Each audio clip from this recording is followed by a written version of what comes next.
Welcome to intellectuals Avenue. आज हम Robert browning की जिस पोइम को डिस्कस करेंगे उसका टाइटल है incident of the French camp, यानी फ़्रांस के एक कैंप में होने वाला वाक़या।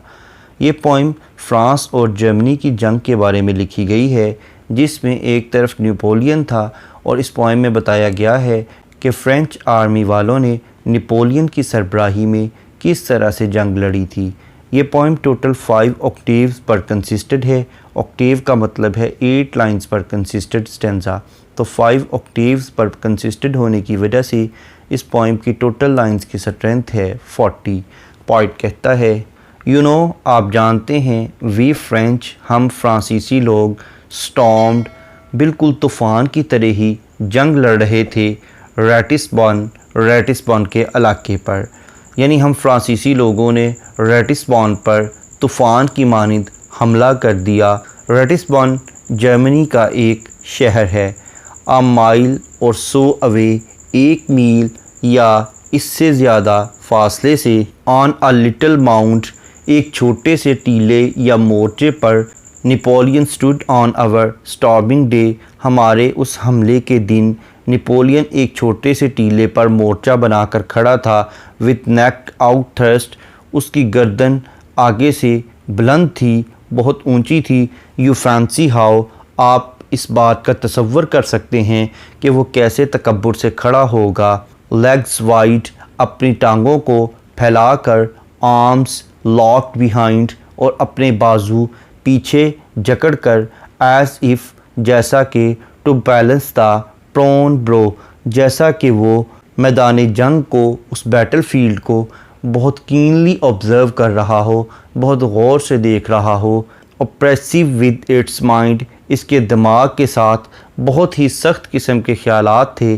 जस्ट एज परहैप्स ही म्यूज्ड, जैसा कि शायद इसने सोचा था। माई प्लान्स, मेरे मंसूबे, दैट सो टू अर्थ में फेल, ये हर किसी को ज़मीन बोस कर सकते हैं। Let once my army leader Lannes waver at yonder wall, यानी जो मेरा आर्मी लीडर है जिसका नाम लेनिस है, उसे एक मरतबा आने दो। और दूर दराज बहुत सी दीवारें डगमगा रही थीं। Out twixt the battery smokes there flew, और जो बंदूकें चल रही थीं उनके दरमियान बहुत ज़्यादा धुआं उठ रहा था। A rider bound on bound, एक घोड़सवार जिसे बांधा गया था, फुल गैलोपिंग, वो घोड़े पर बहुत तेज़ रफ्तार से आया। Not bridal Drew until he reach the mount, जब तक वो इस मोर्चे तक नहीं पहुंच गया, उसने अपने घोड़े के जो गर्दन के बालों के साथ लगाम लगी हुई थी, उस लगाम को नहीं छोड़ा। Then off there flung in smiling joy and held himself erect, वो मुस्कुराहट भरी खुशी के साथ भागता हुआ इसकी तरफ आया। एंड हेल्ड हिमसेल्फ इरेक्ट, और उसने अपने आप को यूं खड़ा कर लिया जैसा कि वो ज़मीन में गड़ गया हो। By just his horse main, सिर्फ उसके घोड़े की लगाम से। अ बॉय, एक लड़का। यू हार्डली कुड सस्पेक्ट, आप शायद ही इस पर शक कर सकते हो। So tight he kept his lips compressed, उसने अपने होंठों को बहुत ज़्यादा ताकत से दबाया हुआ था। Scarce any blood came through, ताकि इसमें से बहुत कम खून निकले। You looked twice ere, you saw his breast was all but shot in two, इसके जिस्म को 2 मरतबा बड़े गौर से देखा गया और इसके जिस्म में 2 जगहों पर गोलियां मारी हुई थीं। वेल क्राइड ही, ठीक है, वो चिल्लाया। एम्परर बाय गॉड्स ग्रेस, खुदा के फजल से, ए हमारे शहंशाह, वी हैव गॉट यू रैटिस्बॉन, हमने आपको रैटिस्बॉन दे दिया है। यानी नेपोलियन का जो सोल्जर ज़ख्मी हो गया था, वो सरपट घोड़ा दुराता हुआ इसके पास आया और उसने उसे खुशखबरी दी कि हमने जर्मनी के शहर पर कब्ज़ा कर लिया है।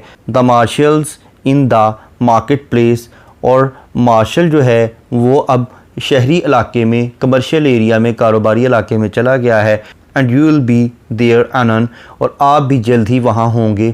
यानी मुकम्मल शहर पर, आबादियों पर तो कब्ज़ा कर ही लिया है, लेकिन जो उसके कमर्शियल और कारोबारी इलाके हैं, मार्केट्स हैं, उन पर भी कब्ज़ा हो रहा है और जल्द ही आप फ़ाते की हैसियत से वहाँ पहुँच जाएंगे। To see your flag bird flap his vans, और आप अपने झंडे को परिंदे के परों की मानिंद आज़ादी से फड़फड़ाता हुआ देखेंगे। Where I to heart's desire, जहाँ मेरे दिल की ख्वाहिश के मुताबिक पर्च्ड हिम, इसे घेर लिया गया था। द चीफ्स आई फ्लैश्ड, इसकी बात सुनकर जो उसका चीफ था यानी जो नेपोलियन था उसकी आंख में चमक आ गई। हिज प्लान्स, उसके मंसूबे sort up again like fire, आग की तरह फिर दोबारा से मज़ीद बुलंद हो गए थे। The chiefs I flashed but presently, chief की आंख तो चमक उठी लेकिन इस वक्त फ़िलहाल सॉफ्टेंड इटसेल्फ, उसने अपने आप को नर्म किया। As sheathes a film the mother eagle's eye, जैसा कि एक अकाब की माँ अपने ज़ख्मी अकाब बच्चे को देखकर करती है। When her bruised eagle breathes, जब उसका एक छोटा ज़ख्मी अकाब बड़ी मुश्किल से सांस ले रहा हो तो जो उस माँ की हालत होती है वही हालत उस कैप्टन की भी हो गई थी, वही हालत उस नेपोलियन की हो गई थी। यू आर वाउंडेड, तुम अभी ज़ख्मी हो। नी हिज सोल्जर्स प्राइड, अपने सिपाही पर फ़ख्र करते हुए नेपोलियन ने कहा कि नहीं, अभी तुम ज़ख्मी हो। Touched to the quick he said, उसके सिपाही ने उसे छू कर देखा और कहा आई एम किल्ड सर, नहीं जनाब, अब मैं मारा गया हूँ। एंड हिज चीफ बिसाइड, और अपने चीफ के साथ ही उसके बिल्कुल नज़दीक ही स्माइलिंग मुस्कुराते हुए द बॉय फेल डेड, वो लड़का मर के गिर गया। यानी वो जो सिपाही ज़ख्मी था उसे बताने आया था, वो ज़ख्मी था इसलिए वो अपने चीफ के पास ही खड़े गिर गया और उसकी डेथ हो गई। इस पोइम का टेक्स्ट पढ़ने के बाद अब हम आते हैं इस पोइम में यूज़ होने वाली लिटरेरी टर्म्स या फिगर ऑफ स्पीच की जानिब। सबसे पहले हम देखते हैं राइम स्कीम। इस पोइम की राइम स्कीम है ए बी सी डी, यानी इस पोइम की तमाम लाइंस आल्टरनेटली एक दूसरे के साथ राइम्ड है, यानी फर्स्ट थर्ड के साथ, सेकंड फोर्थ के साथ, फिफ्थ सेवन्थ के साथ और सिक्स लाइन एट्थ के साथ राइम्ड है। जैसा कि फर्स्ट लाइन का लास्ट वर्ड है रेटिस्बॉन और थर्ड लाइन का लास्ट वर्ड है नेपोलियन, यानी रेटिस्बॉन नेपोलियन। उसके बाद सेकंड लाइन का लास्ट वर्ड है अवे, फोर्थ लाइन का लास्ट वर्ड है डे, अवे डे। उसके बाद how, brow, behind, mind. Next plans, Lannes, fall, wall, flew, drew, bound, mount, joy, boy, erect, suspect, compressed, breast, through, too, grace, place, Ratisbon, anon, desire, fire, vents, plans. Last stanza में presently, eye, sheathes, breathes, pride, beside, said, dead. Next है apostrophe. Apostrophe का मतलब है कि अगर poet किसी को address करे तो उसे अपोस्ट्रोफी कहते हैं, जैसा कि लाइन नंबर 1 में वो मुखातब करते हुए कहता है यू नो, आप जानते हैं। नेक्स्ट है एलुयन। एलुयन का मतलब है रेफरेंस या हवाला, जैसा कि लाइन नंबर 1 में रेटिस्बर्न का एलुयन यूज़ किया गया है, लाइन नंबर 3 में नेपोलियन का और लाइन नंबर 11 में लैनिस का एलुयन यूज़ किया गया है। नेक्स्ट है इंटरनल राइम। इंटरनल राइम का मतलब है कि अगर पॉइंट एक ही लाइन में 2 या 2 से ज़्यादा राइम्ड वर्ड यूज़ करे तो इसे इंटरनल राइम कहते हैं, जैसा कि लाइन नंबर 6 में वाइड, बिहाइंड, लाइन नंबर 8 में विद, इट्स, लाइन नंबर 9 में as, perhaps, plans, line number 18 में हेल्ड, इरेक्ट।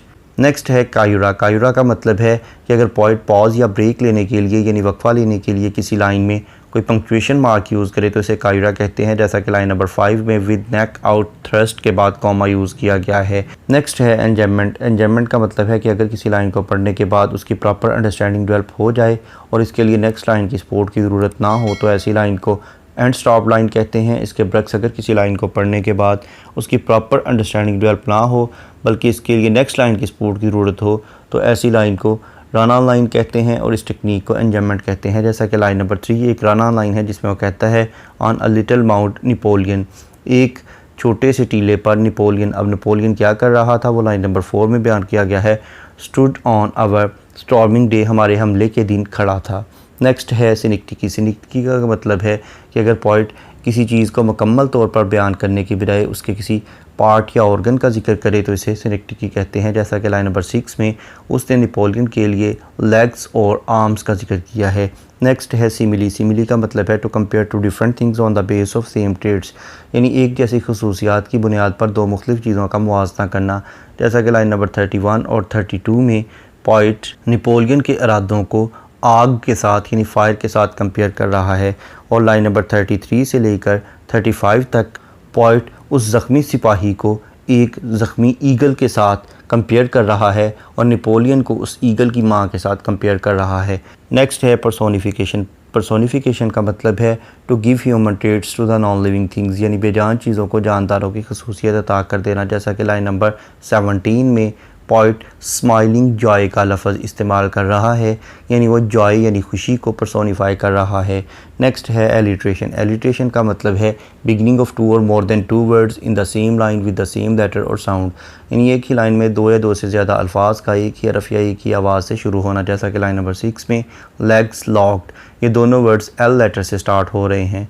उसके बाद लाइन नंबर 9 में म्यूज्ड माई, लाइन नंबर 9 में again perhaps plans, line number 11 में let leader Lannes, line number 12 में वेवर वॉल, लाइन नंबर 18 में हेल्ड हिमसेल्फ। नेक्स्ट है कॉन्सोनेंट्स। कॉन्सोनेंट्स का मतलब है use of same consonant letter in the different words of the same line, यानी एक ही line के मुख्तलिफ अल्फाज में एक ही कॉन्सोनेंट लेटर का इस्तेमाल करना। जैसा कि लाइन नंबर 6 में वाइट, लॉक्ड, बिहाइंड, इन तीनों वर्ड्स में डी लेटर यूज़ हुआ है जो कि कॉन्सोनेंट है। उसके बाद लाइन नंबर 12 में वेवर योंडर।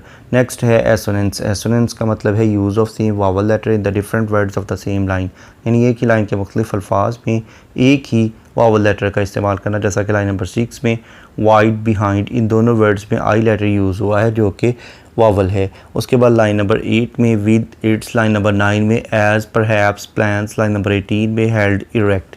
इसके अलावा पोइट ने इमेजेस भी यूज़ किए हैं जैसा कि a little mount, Napoleon, storming day, neck, army, earth, yonder wall, smoke, rider, bridle, horse mane, blood, market place, fire, eye, eagle. इसके अलावा पोइट ने जंग के हालात को बयान करने के लिए बहुत ज़्यादा हाइपरबोली का सहारा लिया है, यानी बहुत ज़्यादा एग्जैजरेशन यानी मुबालगाराई से काम लिया है। बाद अगर हम इस पोइम के थीम्स को देखें तो इसमें जर्मनी और फ्रांस की जंग के हालात का जिक्र मिलता है। इसके अलावा सिपाहियों की अपनी ड्यूटी से जो वफ़ादारी है उसका जिक्र मिलता है। इसके अलावा आर्मी की डिसिप्लिन का जिक्र मिलता है। सेक्रीफाइस यानी कुर्बानी, क्रुएलिटी यानी जुल्म और विक्ट्री यानी फ़तह का थीम मिलता है।